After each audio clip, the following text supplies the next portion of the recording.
नमस्कार। मैं सभी अध्यापकों को नमस्कार करता हूँ। और मैं जो आपके लिए क्लास में जाना शुरुआत में और क्लास से निकलना पीरियड के लास्ट में, उन सभी के बारे में मैं आपसे थोड़ी सी चर्चा कर रहा हूँ। देखिए, सबसे पहले जब हम क्लास में जाते हैं तो क्लास के सभी बच्चों को अपनी तरफ हमें अट्रैक्ट करना है। सभी क्लास के बच्चों को सर्वप्रथम क्लास में जाते सबसे पहले पूछो, भाई आप सभी बच्चे कैसे हैं। उससे एक लाइजन बनता है बच्चों के साथ। आप बच्चों से पूछो, आप सभी कैसे हैं, बच्चे कहेंगे ठीक है। फिर सभी बच्चों को आप अपनी तरफ आकर्षित करने की कोशिश कीजिए। कोई भी तरीका अपनाइए। आप क्लास में तरीका उचित होना चाहिए क्लास के हिसाब से। बच्चे जब आपकी तरफ आकर्षित हो जाएं, अट्रैक्ट हो जाएं कि हाँ, बच्चों को आभास हो जाए कि हमारे सर क्लास में मौजूद है। अब कई बार क्या होता है, हम जाते हैं क्लास में और डायरेक्ट ही निकालो भाई, गणित की कॉपी निकालो, पेंसिल निकाल लो, इरेजर निकाल लो, ऐसे तड़के भड़के में हम उसमें बात करते हैं। तो बच्चे क्या है, थोड़ा सा अब मासूम तो होते ही हैं, अनर्गल ले जाते हैं इन चीज़ों को। फिर क्या है, हमारा मजाक भी वहाँ पर बनता है। बच्चों की बुद्धि बहुत विकसित होती है, वो टीचर की एक एक बात को पकड़ते हैं, कैच करते हैं। तो हमें सबसे पहले तो बच्चों को क्लास में जाते फर्स्ट अपनी ओर अट्रैक्ट करना। फिर दूसरी बात आती है विषय वस्तु, कि हम उस क्लास में उस पीरियड में क्या कराएंगे। तो उस विषय वस्तु के बारे में भी बच्चों से थोड़ा सा चर्चा करें कि देखिए, कल हमने आपको ये पढ़ाया था, अधूरा रह गया था, आज हम उसे पूरा करेंगे। या कल जो सब्जेक्ट पूरा हो गया था, आज उसे भिन्न हम पढ़ाएंगे। तो उसका विषय वस्तु ये है, उसे मोटे तौर पर बच्चों को समझा दें, मोटे मोटे रूप में पहले, कि हम आज ये करेंगे। उसके बाद जब आप ब्लैक बोर्ड पर कराना शुरू करें तो लिखते समय आपकी नज़र ब्लैक बोर्ड पे भी होनी चाहिए और क्लास में पूरे बच्चों पर भी होनी चाहिए। बीच बीच में टच करें आप बच्चों को, बैक करके अपने मुंह को देखें। कोई बच्चा आपको लग रहा है कि वो अभी कॉपी ही निकाल रहा है, अभी पेंसिल ही निकाल रहा है, एक दूसरे से उसको टोक दो, तुरंत टोक दो उसको। आपने एक आंसर लिख दिया, 2 आंसर लिख दिए, 4 लिख दिए, बच्चे लिखना शुरू कर देते हैं। आप क्लास में राउंड लगाएंगे पीछे तक। आपको सबसे पहले तो हमें बच्चों को अट्रैक्शन से साथ साथ उन्हें पहचानना भी है कि कौन सा बच्चा किस स्तर का है।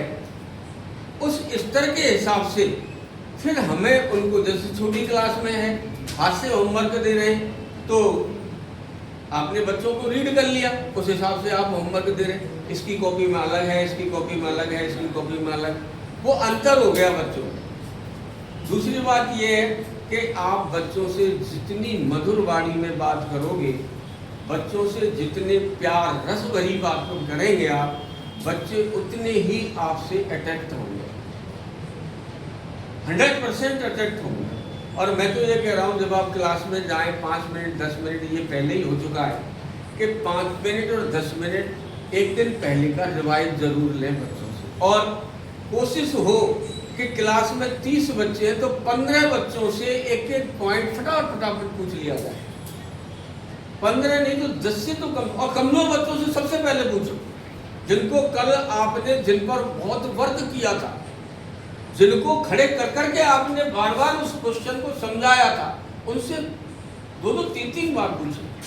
जब आप क्लास में से निकल के जाएं तो बच्चों, आज हमने क्या पढ़ाया आपको, उसको एक बार मोटे तौर पर समरी के रूप में उसे क्लास में दोहराएं।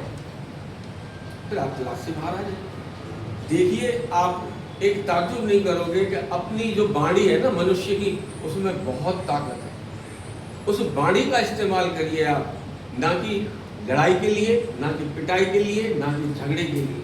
बच्चों से प्रेम से बोलो, प्रेम से बच्चे को अपने पास बुलाइए, प्रेम से ही उसको अपनी सीट तक भेजिए। देखो कितना अच्छा लाइजन बनेगा।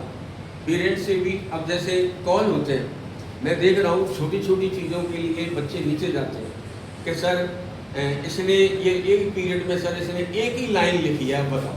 अब वो बच्चा नीचे गया मेरे पास, मैं तो समझ रहा हूँ वो बच्चा नीचे विनय सर के पास ही गया, मेरे पास गया। तो अगर मान लो वहाँ इस तरह का कोई व्यक्तित्व तो नहीं है और अकेले विनय सर हैं, तो क्या ऑफिस में तो भीड़ लग जाएगी। भाई आपसे कह रखा है कि जो ऐसे बच्चे हैं लड़ रहे हैं, झगड़ रहे हैं, काम नहीं कर रहे, उनको नीचे भी, लेकिन कुछ टीचर्स की भी तो जिम्मेदारी है कि वो 10 में से 7 केसों को अपने स्तर पर सुलझाए और जो 3 सीरियस केस है उसे नीचे भेजे। समय की भी बचत होगी कि नहीं होगी मैडम? तो ये बहुत बड़ा पेशेंस है। हमारा जो बिजनेस है, हमारा जो ये सेवा का वो है, तो ये पेशेंस वाला है मैडम, क्रोध वाला नहीं है। इसमें आप जितना पेशेंस, मैं तो कह रहा हूँ मेरे बच्चे, मैंने आज तक डांट नहीं लगाई मैडम मेरे बच्चों को। मैं वास्तविकता बता रहा हूँ, मेरे दोनों बच्चे, आज बड़ा बच्चा मेरा 23 साल का, मैंने आज तक नहीं डांटा, आज तक एक थप्पड़ नहीं लगाया किसी भी बच्चे ने। और मेरे बच्चे खूब बढ़िया हैं, एक्टिव हैं, आगे भी बढ़ रहे हैं। तो सबसे पहले तो हम जिन बच्चों को पढ़ा रहे हैं, हमारे मन में भी ये होना चाहिए कि ये मेरा सिद्धार्थ है, ये मेरा विवेक है, ये मेरा काज है, मेरी काज है। उस भाव से अगर हम बच्चों को ट्रीट करेंगे मैडम, तो कभी भी हम असफल नहीं होंगे। और आप देख लो राधा कृष्णन जो शिक्षक ही थे, राष्ट्रपति की कुर्सी तक पहुँचे। तो महान व्यक्तित्व वाणी से ही बनता है, अपने व्यक्तित्व से। हमें अपना व्यक्तित्व भी बना, हल्की बात बच्चों के सामने नहीं गई। एक बच्चा था कल वहाँ बैठा था, वो बैठा रहता है ना, क्या नाम है उसका, मनोज सर।